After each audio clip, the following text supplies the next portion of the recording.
ভারত মহাসাগরের একটি দ্বীপরাষ্ট্র শ্রীলঙ্কা। বৌদ্ধ সংখ্যাগরিষ্ঠ দেশটির মোট জনসংখ্যার মাত্র 10% মুসলমান। কথিত আছে হজরত আদম আলাইহিসসালাম পৃথিবীতে সর্বপ্রথম পা রাখেন শ্রীলঙ্কার পাহাড়ে। দেশটিতে পবিত্র মাহে রমজান আসে সিয়াম সাধনা ও ধর্মীয় সম্প্রীতির বার্তা নিয়ে।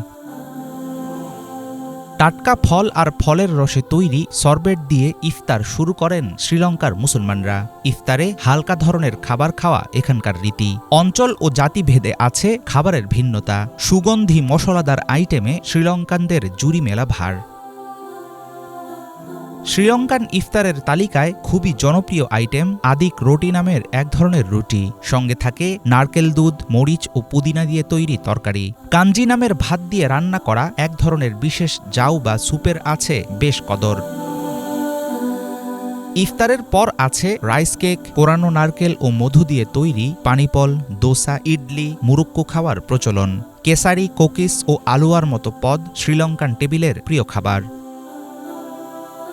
ইফতার টেবিলে থাকে সামোসা, বিরিয়ানি, পাকোড়ার মতো ঐতিহ্যবাহী খাবার। কখনো খাওয়া হয় ফালুদা, ফিরনি, জালেবি, মাসকাটের মতো নানা রকম মিষ্টির পদ। ভাত, ঝাল মাংসের তরকারি, ডাল, সবুজ সালাদ, মাল্যম ও ডুবো তেলে ভাজা লাল মরিচ খাওয়া হয় দেশটির সব অঞ্চলে।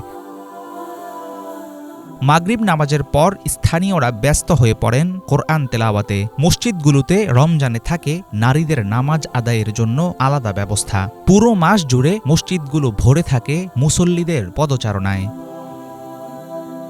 চলমান অর্থনৈতিক সংকট, জাতিগত কোন্দল ও অভ্যন্তরীণ নানা কারণে আগের মতো নেই রমজানের উৎসব মুখরতা। তবে ধীরে ধীরে সামলে ওঠার চেষ্টা করছে দেশটির প্রশাসন ও জনসাধারণ। সীমিত হলেও আসছে সাফল্য। এত কিছুর পরেও আনন্দ আর ক্ষুধাভীতির মধ্য দিয়েই কাটে শ্রীলঙ্কানদের রমজান। হাফিজুল ইসলাম, বাংলা ভিশন।